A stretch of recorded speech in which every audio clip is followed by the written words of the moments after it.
Bonjour et bienvenue dans cette nouvelle édition du QG Weekend. Voici les principaux titres de ce dimanche. Abolition de l'esclavage, les journées de commémoration, un devoir de mémoire, la traite, une histoire douloureuse, l'une des pages les plus sombres de notre civilisation.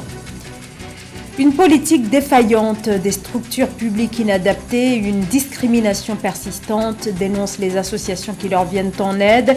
Gros plan à suivre sur l'insertion sociale et professionnelle des personnes handicapées.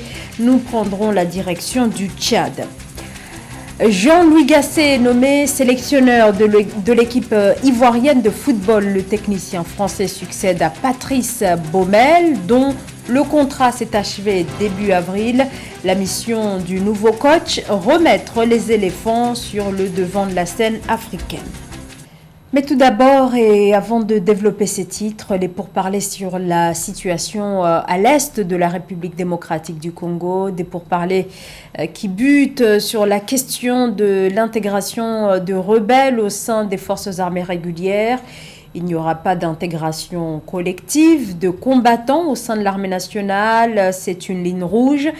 S'insurge le porte-parole adjoint de la présidence congolaise, Giscard Goussema, qui s'oppose donc aux réintégrations collectives voulues par plusieurs représentants de groupes armés rebelles. Le Fonds monétaire international et le Sénégal sont finalement parvenus à un accord au titre de l'instrument de coordination de la politique économique, une aide qui intervient au moment où l'économie sénégalaise fait face à la flambée des cours mondiaux des produits pétroliers et des denrées alimentaires aggravées par la guerre en Ukraine. L'appui financier du FMI s'élèverait à plus de 216 millions de dollars. Les journées des mémoires de la traite, de l'esclavage et de leur abolition, un événement qui rend hommage aux victimes de l'esclavage et à quelques grandes figures symboles de la lutte pour leur émancipation. Philomène Sil. Chaque année, plusieurs cérémonies pour rendre hommage aux victimes du commerce triangulaire sont prévues à travers le monde. Pour 2022, la commémoration de l'abolition de l'esclavage se tient du 20 avril au 31 mai à travers le monde. Ce mémorial en Afrique constitue un temps de mémoire et de souvenir aux millions d'Africains victimes de l'une des plus grandes tragédies de l'histoire de l'humanité. Pourquoi il faut toujours maintenir les commémorations? C'est que nous sommes dans une époque où petit à petit, ces individus vont essayer de faire disparaître de la mémoire collective l'existence même de l'esclavage. Donc il faut défendre cette mémoire. Il peut se passer des véritables crimes ailleurs, mais tant que ce crime n'atteint pas un État occidental, ce n'est pas très important. Il faut continuer à faire des commémorations parce que ces nations soi-disant civilisées n'ont de considération que pour leurs ressortissants. La première journée nationale de commémoration de l'esclavage en Afrique a été célébrée au Sénégal en 2015. Le pays a ainsi choisi le 27 avril, une date qui fait écho au 27 avril 1848, date du décret de l'abolition de l'esclavage dans les colonies françaises. En commémorant cette sombre page de son histoire, le Sénégal réaffirme sa volonté de condamner l'esclavage.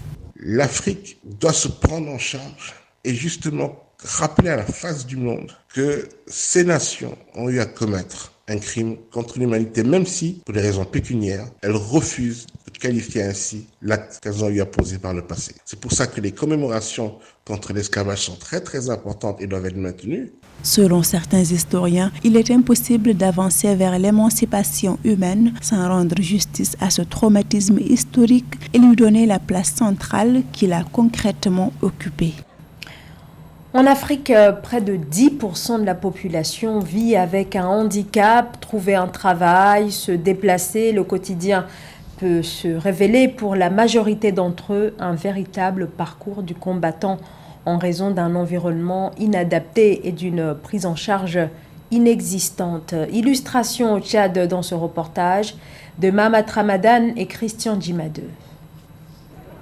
Au Tchad, les personnes vivant avec un handicap continue de subir les effets néfastes de la pandémie de Covid-19. Le taux de chômage de cette couche a augmenté de 11% en 2022 à cause de la perte massive d'emplois et la suspension de certaines activités informelles par les autorités dans le cadre du confinement. Pour atténuer l'impact social de ces mesures, l'Office national pour la promotion de l'emploi soutient des initiatives en faveur des personnes à mobilité réduite. Il s'agit d'une volonté manifeste de mon institution à aider particulièrement cette couche qui est défavorisée et victime de discriminations multiples. S'agissant de votre recommandation relative au financement de vos projets, je prends l'engagement de financer tous vos projets avant la fin de l'année. Les discriminations des personnes vivant avec un handicap dans les milieux professionnels et sociaux persistent en dépit de l'existence des textes pour la protection de cette frange de la population. Les organisations de la société civile recommandent aux autorités d'exonérer toutes les activités génératrices de revenus de cette couche pour favoriser leur réinsertion sociale. Assurer le soutien aux parents en situation de handicap, mettre en place un système d'assurance maladie handicap, développer un plan de soutien financier des personnes vivant avec un handicap, revaloriser les salaires et revenus des personnes vivant avec un handicap. Pour promouvoir l'entrepreneuriat en milieu défavorisé, l'Office national pour la promotion de l'emploi organise une vaste campagne de formation en gestion de micro-projets au profit des personnes vivant avec des handicaps et soutient le financement de leurs activités génératrices de revenus. Et qu'en est-il de la prise en charge des personnes malvoyantes? Là aussi, il y a beaucoup à faire car les infrastructures manquent. C'est notamment le cas au Congo-Brazzaville où le centre de formation Palmier d'Alfosine est l'une des rares structures qui leur viennent en aide à travers des formations axées notamment sur l'apprentissage de l'informatique. Reportage d'Eva Panzou. Ecclésiaste a suspendu ses études à la faculté des lettres, des arts et sciences humaines, le temps d'apprendre l'outil informatique au centre de formation Palmier d'Alfonsine. Depuis le mois d'octobre, il part du quartier Combé pour le plateau des 15 ans, 3 fois par semaine.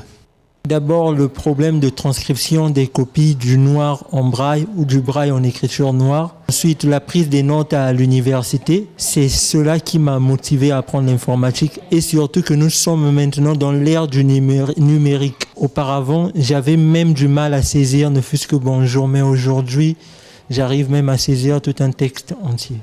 Bon, ce qui m'a motivé d'abord jadis, j'avais eu l'opportunité d'avoir un ordinateur à la maison, mais seulement je n'avais pas les possibilités de bien l'utiliser parce que je ne connaissais encore rien en informatique.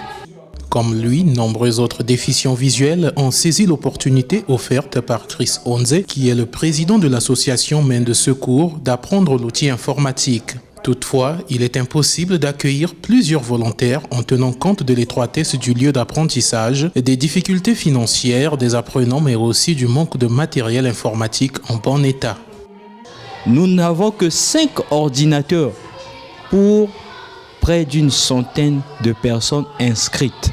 Il y a des gens qui ont opté pour la formation, mais qui ne sont pas encore venus ici parce que nous n'avons pas la capacité de recevoir tout le monde ici. Je saisis la caméra d'Africa 24 pour lancer un vibrant appel de solidarité pour que nous soyons accompagnés. Le centre de formation en informatique Palmier d'Alfonsine est ouvert aux malvoyants depuis le mois d'octobre 2021 et bénéficie des connaissances de l'encadreur principal Jean-Claude Tizinga, notant que l'acquisition d'un moyen de transport mécanique faciliterait le déplacement des apprenants. En Afrique, les femmes participent grandement au rayonnement du secteur des arts et de l'artisanat. Un leadership notamment entrepreneurial mis en lumière à Cotonou au Bénin dans le cadre de l'exposition d'art et d'artisanat East Meet West. Voyez ce reportage de Leftim. Venus de 10 pays de l'Afrique de l'Est et de l'Ouest, des artisans du continent exposent plus de 150 pièces de chefs-d'œuvre artisanaux à Cotonou au Bénin. Parmi les exposants, on retrouve la Kenyane Alice Esuchi, promotrice de Murambo Africa, et la Rwandaise Suzanne Murekatete. À travers l'association Irizan Kato Héritage, Suzanne promeut la culture rwandaise par le biais du tissage artistique traditionnel des motifs géométriques utilisés par les ancêtres. Ces œuvres sont réalisées par des femmes négligées, entre autres des mères célibataires qu'elles coachent.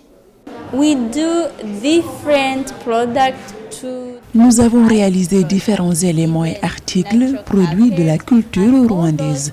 J'ambitionne de donner du pouvoir aux femmes, de les capaciter parce que j'ai aussi été aidée. Sur cette base, je peux changer la communauté et la vie de beaucoup de femmes rwandaises.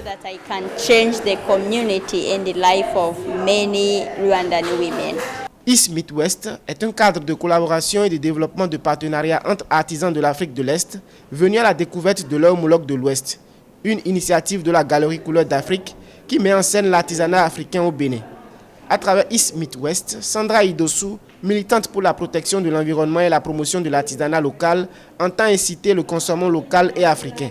Cette façon de travailler ensemble pour pouvoir grandir ensemble, nous estimons que ce sont des projets que nous pouvons porter dans d'autres régions de l'Afrique. Et donc nous espérons pouvoir organiser d'autres en Afrique de l'Est et dans d'autres pays africains. À noter que l'artisanat représente une part considérable des économies africaines. Selon des experts, l'artisanat constitue la troisième source de devises dans l'industrie touristique dans le monde. Il représente entre 20 et 35% d'apport au produit intérieur brut PIB des économies africaines et sa professionnalisation connaît une amélioration croissante. À 68 ans, Jean-Louis Gasset a face à lui un nouveau défi. À un an de la Coupe d'Afrique des Nations 2023, l'ancien entraîneur de Bordeaux et le nouveau sélectionneur de l'équipe ivoirienne de football. Il succède à un autre Français, Patrice Baumel, dont le contrat s'est achevé début avril et n'a pas été renouvelé. Reportage Ange Bijou Nomeniour. Jean-Louis Gasset est le nouveau sélectionneur des éléphants de Côte d'Ivoire. L'ancien coach des Girondins de Bordeaux prend la succession de Patrice Baumel sur le banc de Côte d'Ivoire. Il aura bien évidemment la lourde tâche de préparer la Côte d'Ivoire à la CAN 2023, dont elle est le pays organisateur. À la date d'aujourd'hui, nous nous engageons dans une nouvelle aventure. Je leur demande de nous faire confiance parce que nous sommes aussi motivés, sinon plus motivés que pour aller gagner cette CAN. Et par rapport à ça, notre mission est, comme je l'ai dit dès le départ, de mettre en place une organisation efficiente, une équipe compétente, et c'est ce que nous avons fait. Jean-Louis Gasset est un entraîneur compétent. Faye Mer, c'est un entraîneur adjoint compétent. Nous avons mis en place une équipe, je dirais, qui va faire du très bon travail. Si Jean-Louis Gasset jouit d'une certaine renommée en France pour avoir été l'entraîneur principal de plusieurs clubs de Ligue 1 et l'adjoint de Laurent Blanc en équipe de France, l'Afrique reste un terrain inconnu pour lui. Sa nomination laisse perplexe certains observateurs avertis du football ivoirien. L'objectif, c'est de faire en sorte que notre pays, la Côte d'Ivoire, qui nous appartient à nous tous, mais en réalité n'appartient à personne, parce que c'est notre pays, pour que notre pays se retrouve au firmament du football africain, tant en matière des investissements faits par le président de la République, qu'en matière de l'organisation qui sera effectuée et qu'en matière de résultats sportifs. Donc, c'est à ça que je vous appelle et c'est ce que je vous demande. Dites aux Ivoiriens de faire confiance en leur équipe et de faire confiance en ceux qui ont été choisis. Ils feront un excellent travail. Jean-Louis Gasset a signé un contrat d'un an renouvelable en cas d'atteinte des objectifs assignés, en l'occurrence atteindre au moins les demi-finales de la CAN 2023. Il sera secondé par Emers Faye, un ex-international ivoirien. Et c'est ainsi que se termine ce journal. Merci de votre fidélité. On se retrouve tout à l'heure pour une nouvelle page de l'actualité.